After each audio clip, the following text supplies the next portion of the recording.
My grandmother's house written by Kamala दास।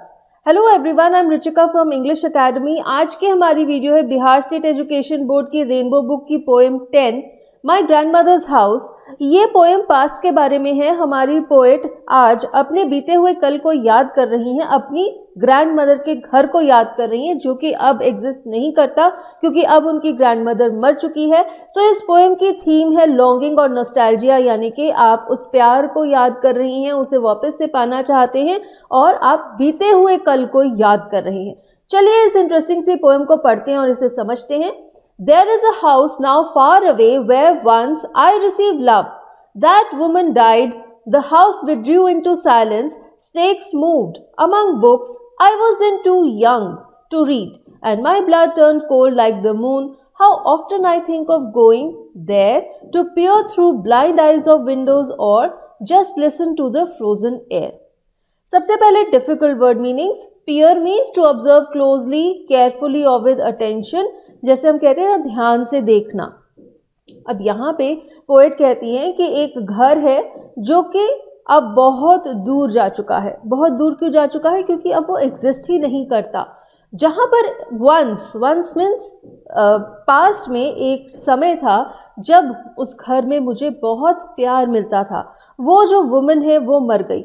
जब वो कहती है दैट वुमन डाइड, वो ये नहीं कहती कि माई ग्रैंड मदर डाइड। इसमें क्या है, वो ये शो करना चाहती हैं कि अब वो अपनी ग्रैंड मदर से बहुत दूर हो गई हैं। तो कहती है that woman died, the house withdrew into silence. अब वहाँ पर सन्नाटा है क्योंकि अब वहाँ कोई नहीं रहता। जब उनकी ग्रैंड मदर मर गई तो वो घर सुनसान हो गया, खाली हो गया, वहाँ पे कोई आवाज़ नहीं थी। धीरे धीरे किताबों के बीच में सांप घूमने लग गए थे क्योंकि सब कुछ बंद पड़ा हुआ था। तब वो बहुत छोटी थी, वो किताबें पढ़ नहीं सकती थी। इसी वजह से उन बुक्स के बीच में सांप घूमने लग गए थे क्योंकि सब कुछ वैसा का वैसा ही पड़ा रह गया था। और फिर वो कहती हैं कि जब भी मैं उस चीज़ के बारे में सोचती हूँ मेरा खून बिल्कुल ठंडा हो जाता है, जैसे कि मून बिल्कुल कोल्ड होता है। और फिर वो कहती हैं कि बार बार मैं सोचती हूँ कि वापस जाऊँ, उस घर को देखूँ और जो खिड़कियाँ हैं उनकी जो ब्लाइंड आईज़ है, मीन्स ऐसी आंखें जिनमें से मुझे कुछ नहीं दिखेगा लेकिन फिर भी मैं वहाँ से अंदर झांक कर उस घर में देखना चाहती हूँ। मीन्स उस घर में वो क्या देखेंगी?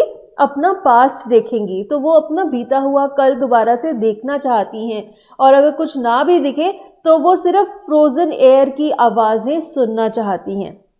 तो यहाँ पे ऑब्वियसली वो नॉस्टैल्जिक हो रही हैं, वो अपने बीते हुए कल को याद कर रही हैं जब उनकी ग्रैंड मदर हुआ करती थी जो कि उन्हें बहुत ज़्यादा प्यार करती थी। अब उनकी ग्रैंड मदर मर चुकी है और उनका घर भी सुनसान हो गया है। बुक्स के बीच में सांप घूमते हैं क्योंकि वहाँ पर कोई हलचल नहीं है और वो इतनी छोटी थी कि वो पढ़ नहीं सकती थी। लेकिन आज जब वो उस चीज़ के बारे में सोचती है तो उनका खून बिल्कुल ठंडा हो जाता है क्योंकि वो बहुत ज़्यादा इमोशनल हो जाती हैं और बहुत बारी उनका मन करता है कि वापस जाएं और खिड़कियों में से अंदर झांक के अपने बीते हुए कल की कुछ झलकियां देखें। अगर कुछ ना भी दिखे तो वहाँ पर चलने वाली जो फ्रोज़न एयर है, बर्फीली हवा है, उसे ही सुनकर अपने बीते हुए कल को याद करें। नेक्स्ट लाइन्स में वो कहती हैं, or in wild despair, pick an armful of darkness to bring it here to lie behind my bedroom's door like a brooding dog.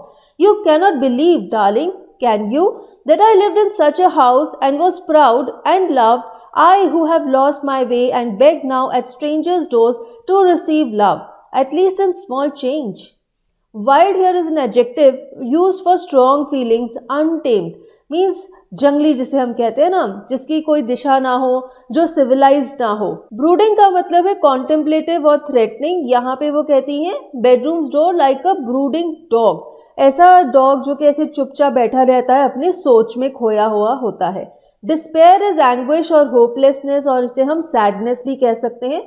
तो यहाँ पे वो क्या कहती हैं कि सिर्फ वाइड डिस्पेयर में, यानी कि सैडनेस में भर कर मैं भी वो घर को एक बार फिर से देखना चाहती हूँ और वहाँ से चाहे मुझे अंधकार ही मिलेगा तो भी कोई बात नहीं। वो अंधकार भी उनके लिए बहुत प्रिय है क्योंकि वो अंधकार भी उन्हें याद दिलाता है उस प्यार की जो उन्हें मिला करता था। तो कहती है कि वहाँ से कुछ अंधकार ही लाकर मैं अपने कमरे में दरवाजे के पीछे रख लूँगी, जैसे एक कुत्ता होता है जो कि ऐसे ही बैठा रहता है और अपनी सोच में खोया रहता है, उसी तरह से मैं उस अंधकार को भी अपने घर लाकर अपने कमरे के दरवाजे के पीछे बिठा दूंगी। पर मुझे सहारा तो होगा ना कि हाँ, ये अंधकार उस प्यार को याद दिला रहा है जो मुझे बचपन में मिला करता था। और फिर वो कहती है, you can not believe darling can you that I lived in such a house. तो कहती है कि तुम्हें कभी भी यकीन नहीं होगा, मैं एक ऐसे घर में रहती थी जहाँ पर मुझे बहुत ज़्यादा प्यार मिलता था और मैं बहुत ज़्यादा प्राउड फील करती थी क्योंकि मुझे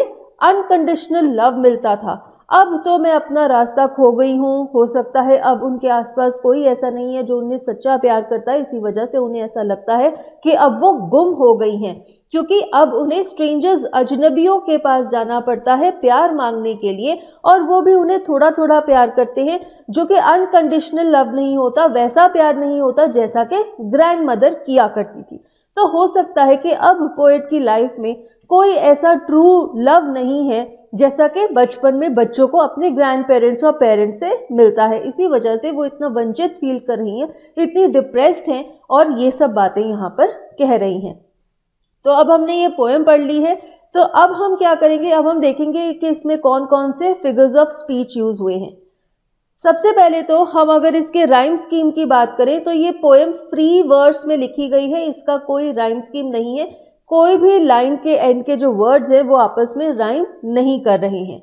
नेक्स्ट अगर हम बात करें पोएटिक डिवाइसेस की, तो इसमें एलिट्रेशन यूज हुआ है। Alliteration is the repetition of a consonant sound at the start of 2 consecutive words. यहाँ पे देखिए साइलेंस, स्नेक्स, दोनों वर्ड स साउंड से शुरू हो रहे हैं, ये एलिट्रेशन है। फिर इसमें सिमिली भी यूज हुई है। Simile is the comparison between two things using like और एज। जब वो कहती है my blood turned cold like the moon, तो यहाँ पर वो अपने ब्लड को मून के साथ कंपेयर करिए, जिस तरह से मून बिल्कुल ठंडा है उसी तरह से उनका खून भी बिल्कुल ठंडा हो गया। ये क्या है, ये सिमिली है। इसके बाद इस पोएम में इंजैबमेंट भी यूज हुई है, बहुत ज़्यादा इंजैबमेंट यूज हुई है। इंजैबमेंट क्या होता है, जब एक ही सेंटेंस पोएम की एक लाइन से आगे नेक्स्ट लाइन में जाता है, कंटिन्यू होता रहता है और लाइन्स के एंड में कोई पंक्चुएशन मार्क भी नहीं होता।